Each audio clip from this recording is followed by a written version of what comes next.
Welcome back to Mastering Retail, a podcast brought to you by Essential Digital Commerce. In this episode, we are continuing onwards with our journey to mastering Instacart, and by the end of this episode, you'll be a pro at content on Instacart. It's kind of like the speed dating of e-commerce. This is actually the last episode of our Instacart season, but don't worry, the learning doesn't stop here. If you haven't listened to the other episodes in this season, there's plenty more on Instacart for you to enjoy, and we even have seasons on Amazon and Walmart, so check those out too. If you don't know me by now, my name is Emma Irwin, and I'm your host for this series. I work as a specialist at one of Essential Digital Commerce's brands, Flywheel Digital, and trying to master retail is kind of my job. Now, let's introduce our content aficionado of a guest. I am Amanda Wolf. I lead marketing at a company called OneSpace. OneSpace is a digital shelf optimization company, fancy words for an agency/software company, and we help brands optimize their content for search and conversion and speed to market on the digital shelf. And in this episode, we'll cover the importance of content on Instacart, what all the consumer sees on the PDP or product detail page, differences between Amazon, Walmart, and Instacart, Amanda's 3 tips for success, and we even have a segment about pasta with stuff.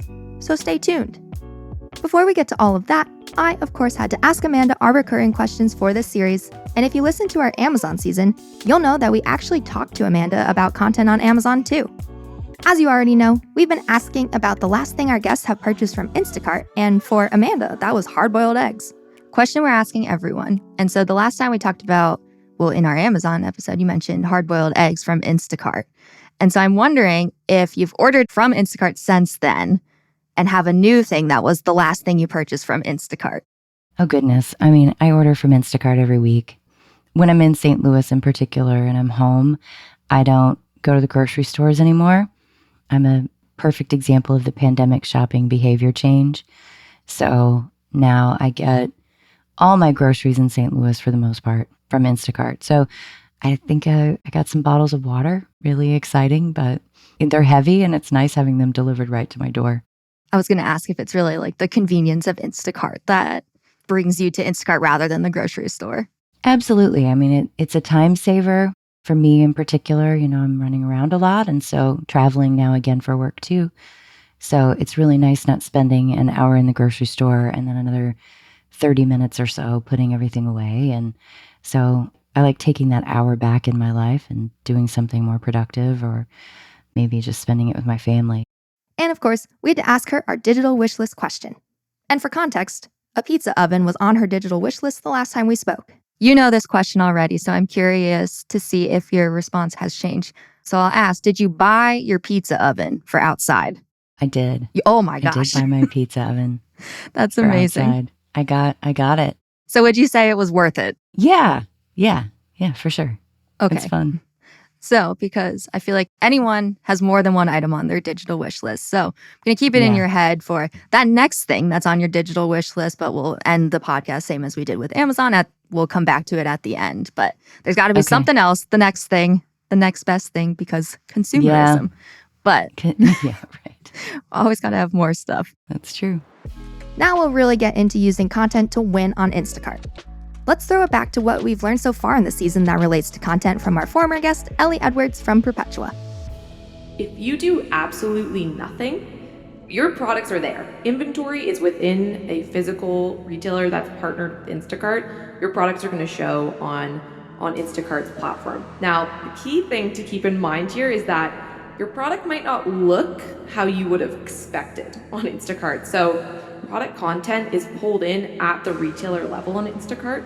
Some different things can happen because of that. So one thing that can happen is if a retailer doesn't have product content on file, so they may not have images or descriptions of your products, your product page is going to look pretty bland, and you might not even have anything to really show for except for the title. Okay, so we know that if a brand does not upload their own content to Instacart via setting up an ad account, Instacart will pull content from the retailer in order to just put something on the page. Now that we have a content expert here, I asked Amanda why it's so important to actually publish your own content as a brand. That's a great question. So it is true that Instacart will rely on the retailer feeds to populate your content if you don't have content yourself overriding that. There are some retailers still, like I think a Ralph's, it's a smaller chain, that override content intentionally. So even if you're a brand and you're creating your own content, there are a handful of retailers that will override that. But for the most part, I think one of the biggest benefits of doing your own content is that grocery is a very fragmented space. There are a lot of retailers out there, and there are a lot of opportunities with different online retailers that brands can take advantage of related to differences in their content. So I talk about this all the time, right? Like Walmart has tons and tons of imagery, and it's a left-right swipe on your phone. You don't need to click in. So it's a great way to serve up a lot of images that tell a really compelling story, for example. So that's a big opportunity on Walmart that is not the same when you're on Target. So every retailer has these unique opportunities. But I think the reason that Instacart is interesting is that it's a marketplace, not a retailer. And so it brings together all of those different smaller retailers, and it allows you to do one content feed that's going to look and present the same and take advantage of all those opportunities Instacart has. And yet you're getting the reach into all of those other retailers without all the heavy lift. So I think that's kind of one big opportunity there. And then, I think the other is category specific. So beverage alcohol, for example, they can really benefit from Instacart because of the marketplace designation. Because Instacart doesn't hold inventory, what that really means for a beverage alcohol company is that they can do a lot more robust advertising capabilities on Instacart than they're allowed legally to do on other retailers that hold inventory. So there's a lot of differences with the 3-tiered system. In some ways, Instacart almost is considered like the 4th tier for alcohol. So big opportunities for different categories with Instacart. But I think in general, it's good for brands because you can expand your reach into a lot of retailers with just one feed.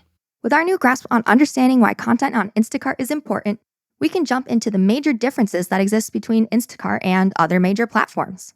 I think one of the biggest differences and challenges for brands is that Instacart actually writes your titles. So, for those of you SEO geeks out there, your title is your biggest asset in terms of written copy to help with textual relevance, i.e. SEO, right? And so most algorithms lean most on your title to help you rank in search results. Conversion, of course, is important too, but in terms of actual textual crawling, where the system is crawling your page and looking for the words on your screen and matching those to what people search, your title's very, very important. And that's true on almost every retailer.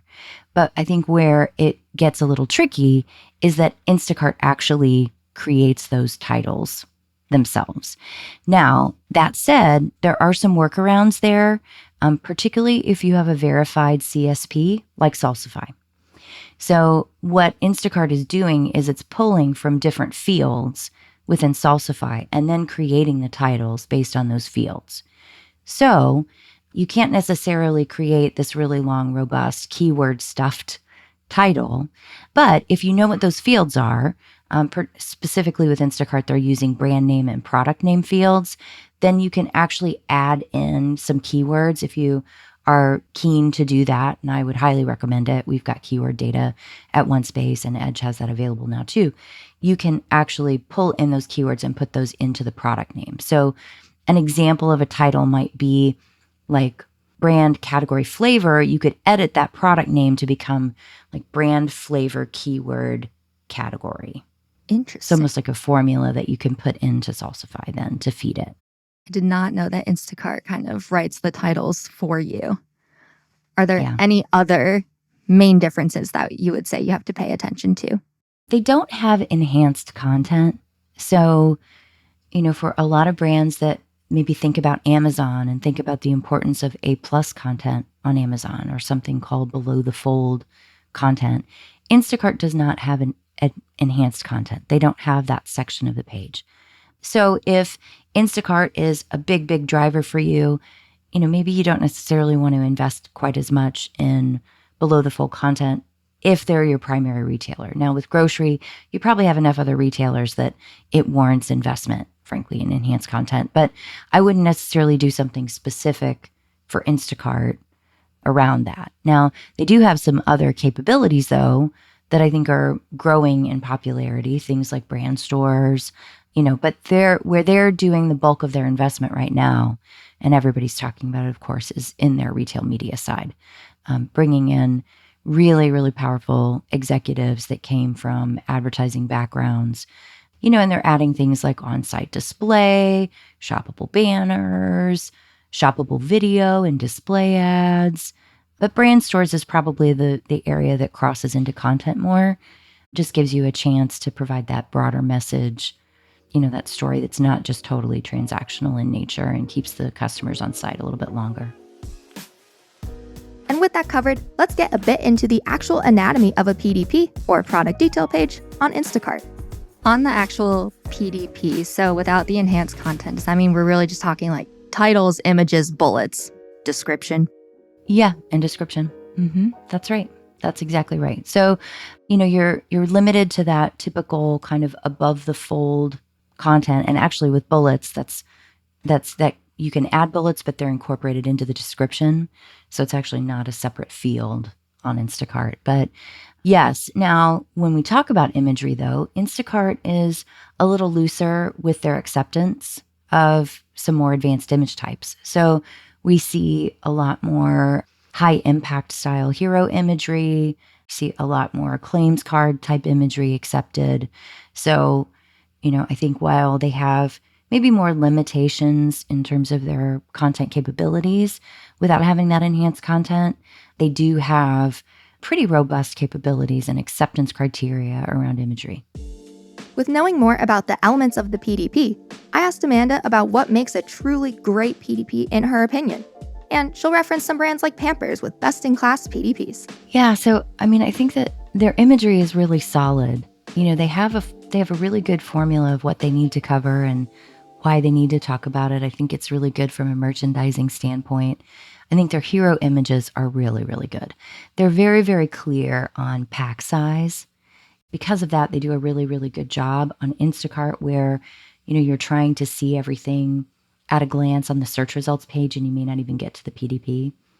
The other thing to note about those hero images on Instacart is you really need to be mindful of placement of the user interface, because there's a little add to cart button, a little plus sign on your mobile phone, but on desktop, it shows up as add. And then when you mouse over, it expands to add to cart. And that'll actually cover up some images. So for brands that are using things in the top right corner of their imagery, Instacart's going to cut that off. So PNG stuff is on the lower right side, which is the perfect placement to work on both Walmart and Instacart, where you have add to cart positions that can cover your imagery. Interesting. That's a smart finding. Something that you don't necessarily think of right away because on Amazon and Walmart, you get that full square. At least I think Walmart too. Actually, no. On Walmart, it cuts off the lower left. Wrong. Oh my gosh. They really don't make it easy for people out here. They don't. Yeah, they cut off the lower left. And so it really it gets a lot of people. It catches a lot of them. You see it a lot. There's some really interesting things about that. I can geek out about that topic all day. Watch Amazon decide to implement add to cart button from the hero image and it's going to be upper left. There will be no safe spaces. There's no safe space. That's right. Now that we know what we'll see on the PDP when browsing Instacart, I thought about how much we have heard from our Amazon and Walmart seasons about how your content as a brand will be crawled by the algorithms, which will influence your brand's placements within search. And as we know, the closer to the top of search you can get your products, both with the support of advertising and without, on the terms that matter most, the better. Another question for you. I would say that we understand, obviously you can't ever know everything that's going into an algorithm, a search algorithm that exists, but we seem to, within Essential Digital Commerce, understand the Amazon search algorithm and the Walmart search algorithm pretty well. And I've learned a lot about both of those throughout recording this whole series. But do you think that we understand the Instacart search algorithm as well in terms of what is crawled, what has the highest impact on your organic rank on Instacart? Is that a thing? I'm sure it Yeah. is, but It is.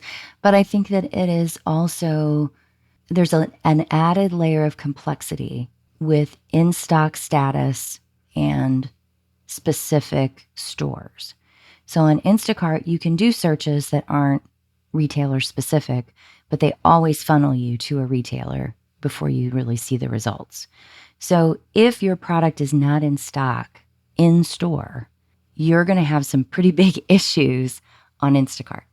And so I think even more than thinking through the complexities of the algorithm and, what keywords in what order and all of those kinds of things that play into different retailer algorithms, the fundamental of just being in stock in a physical store when you don't necessarily know that that's going to hurt you in e-commerce is probably, I think, the biggest challenge with Instacart.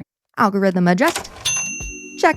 Next up, I present Amanda with a scenario to preface a question on how the familiarity that consumers might have with the specific store they're ordering from on Instacart may impact their content strategy. And Amanda will enlighten us with some data on shopping behaviors on the platform.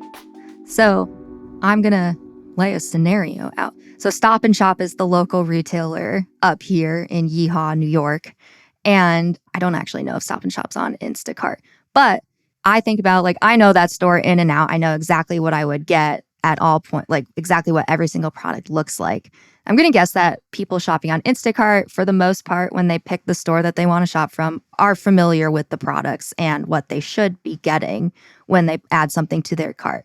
So my question is your content as important as it is maybe on Amazon, where you're not entirely super familiar, especially with fresh? You've probably never been to a fresh store and you just add things to cart and you're like, well, I hope this looks like what it looks like. But is it as important to have great content on Instacart as it is maybe the other e-commerce retailers? Yes, for sure. I do think it's a different model, right? Because you have add to cart directly from the search results. And so you don't even really have to click into a PDP to pick a product. So it means that your hero image and your title are critically important on Instacart. Now, all that said, we know from Instacart that I think the stat was around 25% of all orders, by the 10th order, someone is just ordering from your cart area, from your history, basically. So the importance on Instacart is getting in the basket early with new shoppers. And they're adding new shoppers all the time, especially in the pandemic. That was a huge influx. And so those are the shoppers who are being a little more diligent about making sure they're getting exactly what they want. They're doing more searches. They're not necessarily just going from that historical basket and ordering.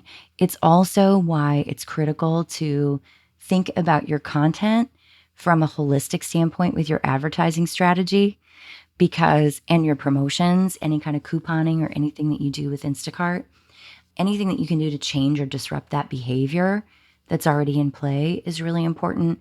But we see, sometimes the cost per clicks, the CPCs on Instacart are insane. Sometimes they're higher than the cost of the product. You're like, why would brands be paying more for beer, for example, for that keyword? Why would they be paying more than their product actually costs for that click? And it's likely, of course, it's up to each brand to make that decision. There's a lot of credence to the fact that if you get into the person's cart the first time, that you're going to get reordered. And so there's this lifetime customer value aspect that, in some ways is probably worth that investment, at least with those brand new shoppers. I'm one of those people where if I am ordering anything when it comes to online groceries, it really is just from the buy it again, put it back in my cart. I got the product. It looked like it was what I was expecting, and I eat the same things all the time. So just buy it again, which was part of why I had to ask about the PDP, because you brought up a good point in that, I don't think I've ever even, prior to this call, I opened up a PDP. But when I'm actually shopping, I hadn't before, because just from search, it's add to cart. I hope this is a banana. It looks like a banana. And what else could it be? Right.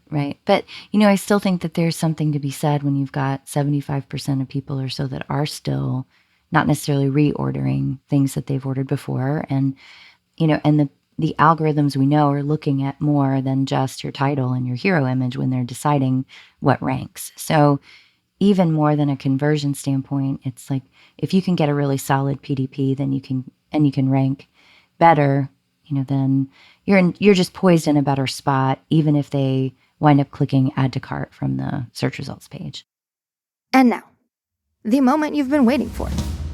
Amanda's 3 key suggestions for success on Instacart via your content. These are going to be a bit of a rapid fire style, but Amanda has addressed all of these already in her answers, so trust me, we're not leaving you hanging with brand new information. Thinking about your advertising strategy holistically, again with Instacart, is really, really important because you need to get in the basket early with brand new shoppers. So if you miss out, it's very, very hard to get back into the basket after they've done their first shopping pass. So that I think is a big one. Working with a CSP like Salsify instead of trying to manually submit your titles, because that's going to be a fruitless exercise. And so paying attention to those fields and taking the extra effort to try to override and get a couple keywords into that title. The ability to add to cart, it's kind of like the speed dating of e-commerce. The ability to have an image, a main image that's extremely compelling, high impact, that's going to draw your attention. Really look at those search results and what they would look like for your category to understand what's going to stand out, what's going to make an impact there. I would say those are probably the biggest things. Throughout this series, we've continued to hear about the importance of testing things out and seeing what kind of learnings can be had. I know that Amanda is a big proponent of test and learns, so I asked her about testing and learning specific to Instacart and who should partake. I would encourage people to do themselves with Instacart, because one of the great things about the fact that they have the advertising platform is that you can test content changes very quickly. So you can make a change to a hero image when all else is relatively normal, right? So you've got a couple weeks of advertising data. You can see what your average click-through rates and CPCs, conversion rates all look like on a Monday versus a Wednesday. So you've got a couple weeks of historical data, and then make a change to a title, to a hero image, to your content, and you can measure the impact right away with your advertising platform. So you don't have to wait for, A/B testing.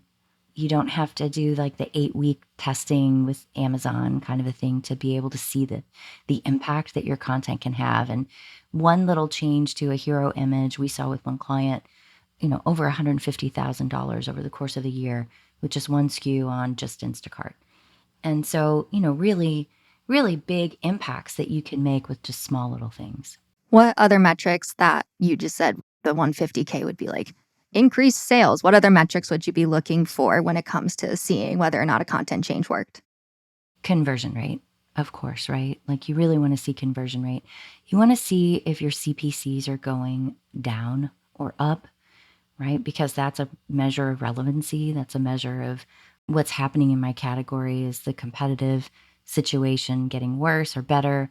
Anytime that you can make changes to your content and see that kind of data improve, your advertising effectiveness and efficiency improve, I would argue that's a really interesting way to measure content effectiveness, is by looking at your media spend.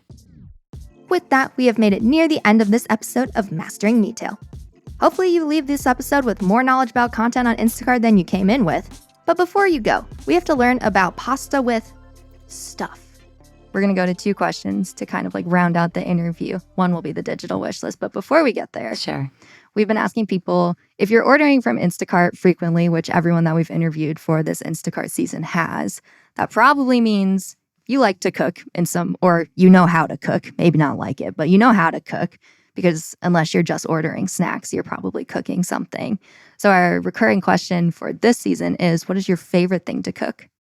I think probably pasta. Just easy. I make something that I lovingly refer to as pasta with stuff, because it's just a conduit for whatever is in my fridge at the time. So whatever vegetable is there, whatever meat I have in there, maybe I make an Alfredo sauce, maybe I use my favorite tomato sauce. I don't know, but yeah, pasta with stuff is probably my biggest go-to. I've got some pretty baller recipes though that are in my Rolodex of my brain that I bust out every now and then. So, but yeah, pasta's great because you can just be a little more experimental. I'm a pasta with stuff kind of girl too, where it's just whatever you've got. Green beans, sure. Peppers, sure. Yeah. Some like pine nuts, sure. Like just throw it all in. Exactly. It's a conduit for everything. And of course, we have to return to the digital wish list question. And now, your digital wish list question. What is that next thing on your digital wish list that, even though we say you'll probably never buy, maybe you will actually buy? I probably will once I get the credit card points saved up again, because that, is my rule, as I told you in the Amazon session. It is a metal cart on wheels that's outdoor safe that I can put my uni on, my pizza oven. Because my pizza oven, I only have a wooden table, and that's really not safe. Probably not, no. So then you move it to the ground. That's crazy town when you're trying to put the gun in, and yeah, it just doesn't work out. So I need to have something that will protect my wooden tables, and so I want a metal cart. And of course they sell one as part of their whole obviously. They've thought it operation. through. But I'm not quite sure if I'm going to go with a metal cart on brand or if I'm just going to go rogue and buy my own little kitchen cart or something for it. But that's the next thing. I was thinking when you said metal cart on wheels, I was like, for what? But the pizza. Because like some people, like in New York City, lots of people have those like little metal carts that they wheel around for like groceries and laundry and stuff. So I was like, maybe it's for that, but pizza oven makes sense. That wraps up this season of Mastering Retail, your podcast masterclass on Instacart, brought to you by Essential Digital Commerce. As mentioned many times throughout this season, we also have seasons on Amazon and Walmart that you should check out too if you want a full understanding of the large players in the e-com industry. Again, I am Emma Irwin, your host for this series, and you can find me on LinkedIn or via emma.irwin@essential.com. Check out Essential Digital Commerce on LinkedIn as well for access to all of our knowledge and brands. And don't forget that in this industry, you can always be learning more on your way to mastering retail. This podcast was produced by Klaus Cancel and Ines Satenji.